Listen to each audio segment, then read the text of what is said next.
"We can't cancel Adele. That would ruin your sister's entire year." My mother's voice came through the phone with the same dismissive tone she'd used my entire life. I gripped the hospital bed rail tighter, feeling the pre-surgery anxiety mix with something much worse: complete abandonment. "Mom, I need emergency surgery to remove a tumor.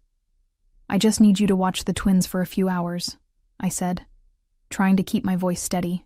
My twin baby girls, Sophia and Grace, were only 8 months old, and the thought of them being with strangers while I was under anesthesia terrified me.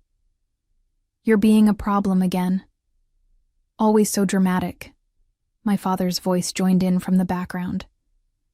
"Can't you find someone else? We've had these tickets for months." I'm Naomi Clark, 34 years old, and I've spent most of my adult life being the family's financial safety net. I work as a senior marketing manager for Hollowgate Systems here in Portland, Oregon, and despite being a single mother to twin girls, I've never missed sending my parents their monthly assistance. $500 every month, plus groceries when they're tight, plus the down payment for my sister's car last year. I thought that kind of support meant something. I thought it meant I could count on them when I truly needed help. "The concert is tomorrow night," my mother continued. "Your sister would be devastated if we missed it. Surely your surgery can wait a day or two." The surgeon had been clear. The tumor needed to come out immediately. Every day we waited increased the risk of complications. But here I was, lying in a hospital gown, having this conversation with people who were supposed to love me unconditionally. "Mom, this isn't something I can reschedule. It's cancer. They need to operate now," I whispered, feeling tears sting my eyes. "Well, I don't know what to tell you. Maybe you should have thought of this before having babies without a father around," my mother snapped. "We have obligations too, you know." The line went quiet, except for my father muttering something about me always creating problems at the worst times. I stared at the ceiling tiles, counting the tiny holes to keep myself from completely falling apart. My sister Kelly had never asked them for anything because she'd never had to. I'd been covering her expenses for years. The car I helped buy, the credit card debt I'd quietly paid off, the rent money when she was between jobs. Something cold settled in my chest as I realized this wasn't shock or surprise. Deep down, I'd always known where I stood in their priorities. The tumor hadn't just revealed itself in my scan. It had revealed something equally poisonous that had been growing in our family dynamic for years. Growing up, I'd always been the responsible one. While Kelly spent her teenage years focused on friends and boyfriends, I was working part-time jobs and saving for college. My parents praised her social life and worried that I was too serious for my own good. When she dropped out of college halfway through her sophomore year to find herself, they supported her decision. When I graduated summa cum laude and landed my first marketing job, they barely acknowledged it. The pattern continued into adulthood. When my parents faced foreclosure 3 years ago, I'd liquidated my entire emergency fund to help them keep the house. When Kelly needed a car for her new job, I'd covered the down payment without hesitation. Every birthday, every holiday, every family crisis, I was the one they called. Not to check on me, but to ask what I could contribute. Even when I got pregnant with the twins through IVF, deciding to become a single mother by choice, my parents' first concern wasn't my health or happiness. It was whether I'd still be able to help out financially with babies to support. I'd assured them I would, and I'd kept that promise even through the exhausting early months of twin motherhood. "Naomi always lands on her feet," my mother would tell people, as if my stability was effortless rather than carefully built through sacrifice and hard work. "She's got that good job, and everything figured out."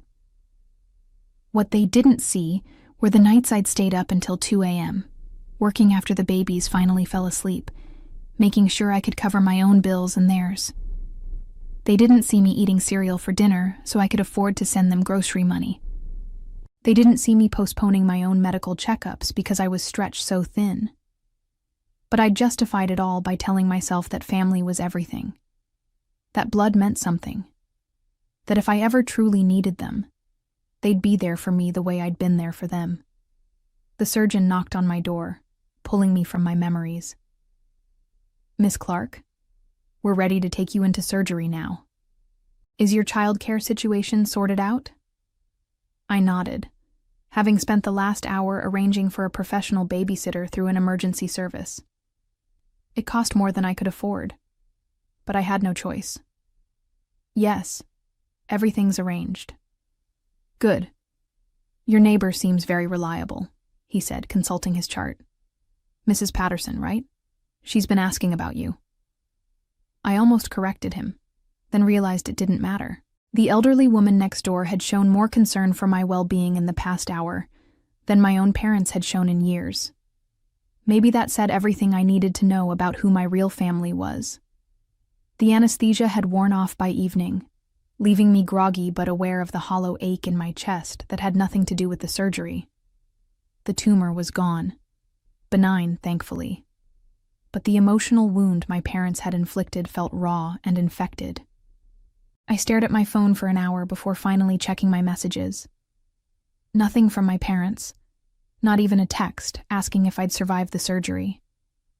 But there were 3 messages from my sister Kelly, each one more excited than the last about the Adele concert. Photos of her outfit, videos of her and my parents getting ready, updates about their seats. In the final video, I could hear my mother in the background saying, "Naomi will be fine. She always is." The nurse came in to check my vitals and found me crying. "Are you in pain? I can increase your medication." "No," I said, wiping my eyes. "It's not that kind of pain." When I was discharged the next morning, I called the babysitter to arrange pickup of the twins. Mrs. Patterson had apparently been checking on them every few hours, and the sitter reported that Sophia and Grace were perfectly content. I paid the bill, nearly $300 for overnight care, without complaint. It was worth every penny to know my daughters had been safe and loved while I couldn't be there.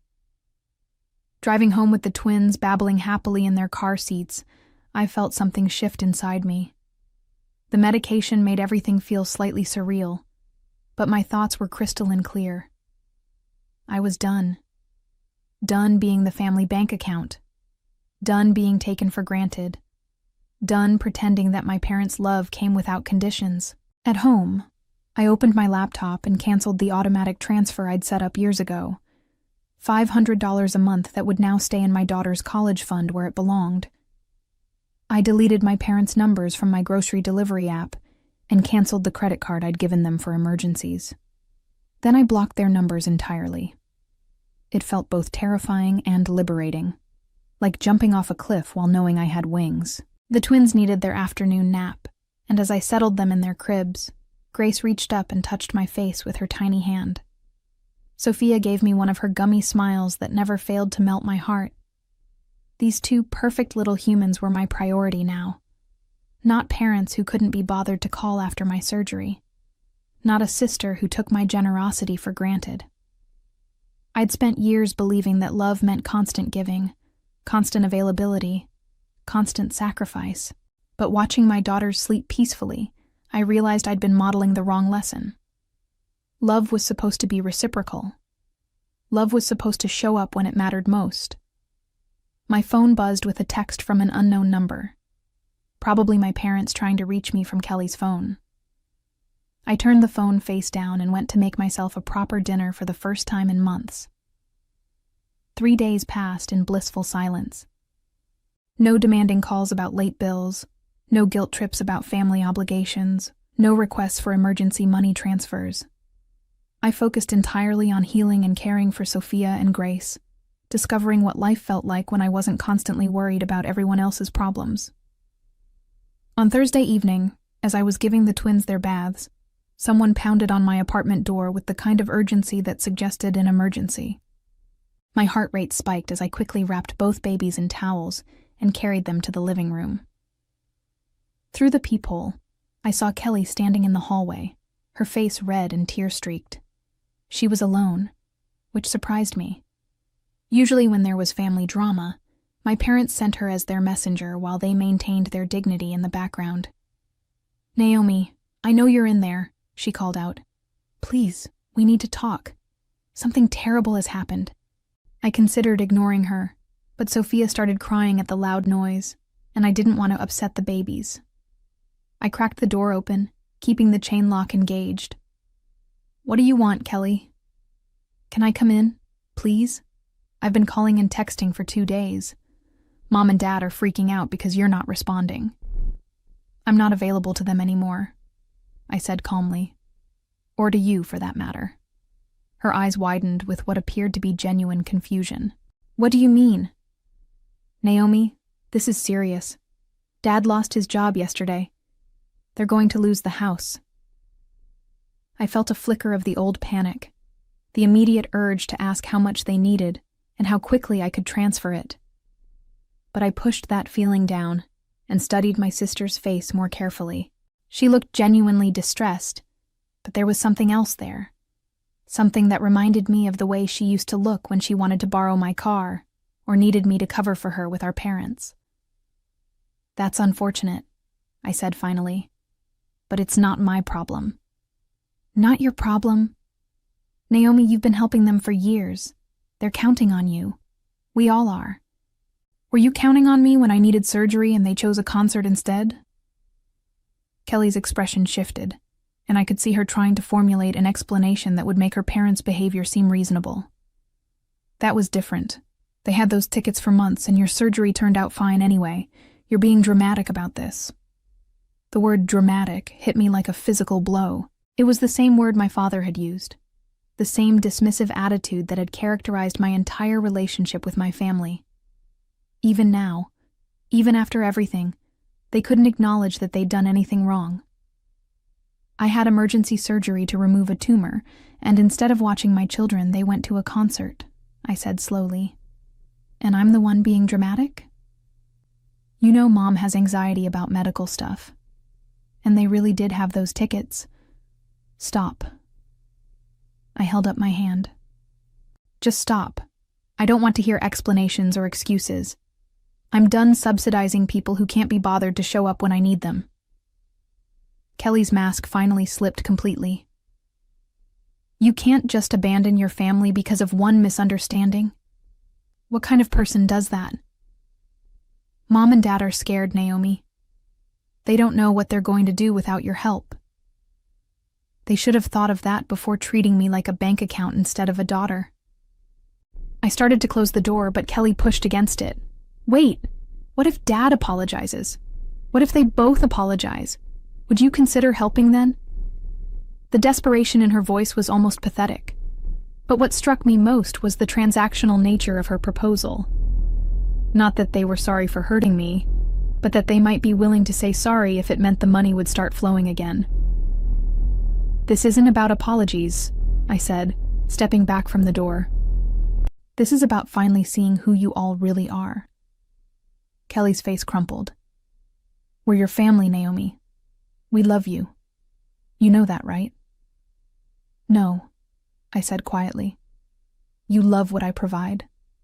There's a difference." I could see her trying to process this, her mind working to find the right words to change my mind. But instead of reflecting on the truth of what I'd said, she shifted into attack mode. "You're being selfish," she said, her voice rising. "You make good money, you don't have a husband to support, and you've always been fine taking care of everyone. Why are you changing the rules now?" The casual cruelty of her words, the implication that being a single mother made my financial struggles less valid, that my success meant I owed them something, crystallized everything I'd been feeling. This wasn't a misunderstanding or a communication issue. This was who they were, and who they'd always been. "I'm changing the rules because I finally realized I've been playing a rigged game," I said. "And I'm done losing." I closed the door and turned the deadbolt, ignoring Kelly's continued knocking and pleading. Grace had started crying again, disturbed by the loud voices, and I focused on comforting her while Sophia babbled contentedly in my arms. After about 10 minutes, the knocking stopped, and I heard Kelly's car start in the parking lot. I felt strangely hollow, like I'd just performed surgery on myself and removed something that had been poisoning me for years. My phone rang immediately, a number I didn't recognize. I let it go to voicemail and played the message back while preparing the twins' dinner. "Naomi, this is your mother." Her voice was strained, more formal than usual. "Kelly told us about your conversation. We need to discuss this situation like adults. Please call me back immediately." The tone was all wrong. No acknowledgement of my surgery, no concern for my well-being, just irritation that I wasn't falling in line. I deleted the message and blocked that number too. Over the next few days, they tried everything. Calls from different numbers, emails to my work account, even a card in the mail from my father with a formal, stilted apology that read like it had been written by committee. But nothing addressed the fundamental issue. They still saw me as a resource to be managed rather than a person to be loved. The most telling attempt came when Kelly showed up at my office building during lunch. Security called to ask if I wanted to meet with her in the lobby, and I could see her through the window, pacing and checking her phone. She looked tired and stressed, probably because she was dealing with the full weight of our parents' expectations for the first time in her life. I told security I wasn't available, and watched from my office window as Kelly finally gave up and drove away. It should have felt satisfying, but instead, I just felt sad. Sad for the family relationships I'd thought we had. Sad for the years I'd wasted trying to earn love that was never really available.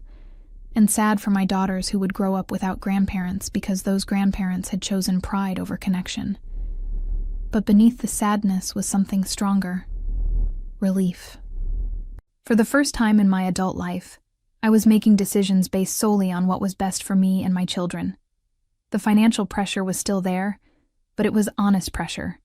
The normal challenge of supporting my own family, rather than 3 families on one income. 2 weeks after Kelly's office ambush, I was settling into my new reality. The twins were thriving, my recovery was progressing well, and I'd even managed to start putting money aside for the first time in years. Without the constant drain of supporting my parents, I could afford things like organic baby food and a better childcare arrangement that didn't leave me scrambling every time they got sick.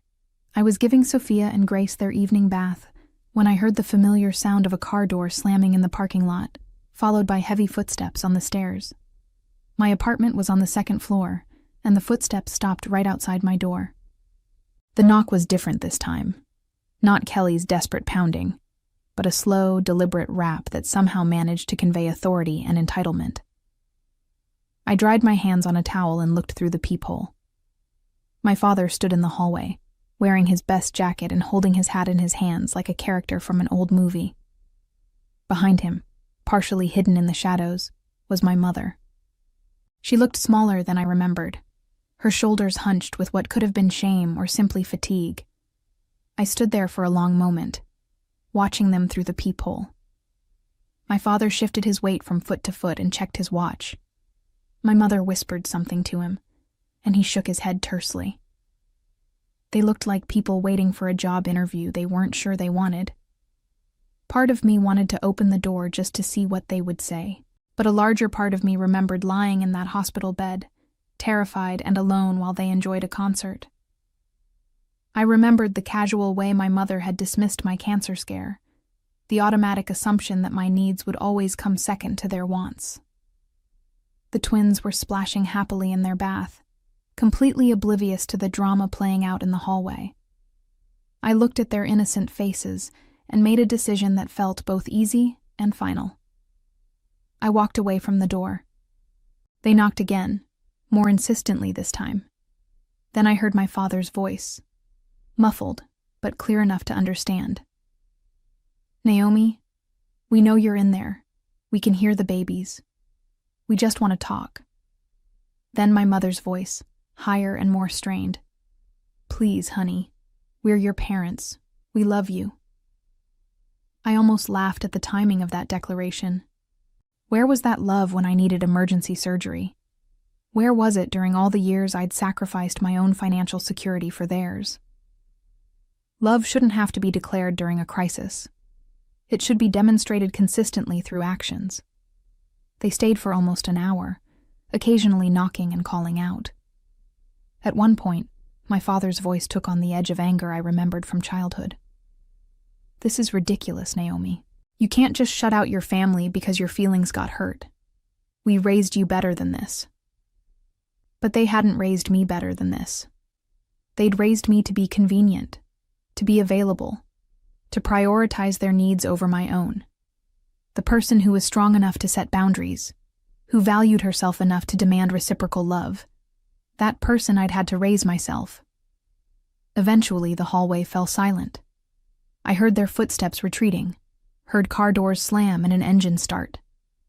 When I was sure they were gone, I checked the peephole again and saw that my father had left something on the doormat. It was an envelope with my name written in his careful handwriting. I stared at it for a long time before deciding to leave it there. Whatever was inside, another hollow apology, a list of their financial troubles, a guilt trip disguised as a letter. I didn't need to read it. The envelope stayed on my doormat for 3 days before Mrs. Patterson, my elderly neighbor, knocked to ask if I wanted her to bring it inside. I thanked her, but left it where it was, like a test of my own resolve. Every time I stepped over it, I felt a little stronger. On Friday morning, as I was leaving for work with the twins, I finally picked it up.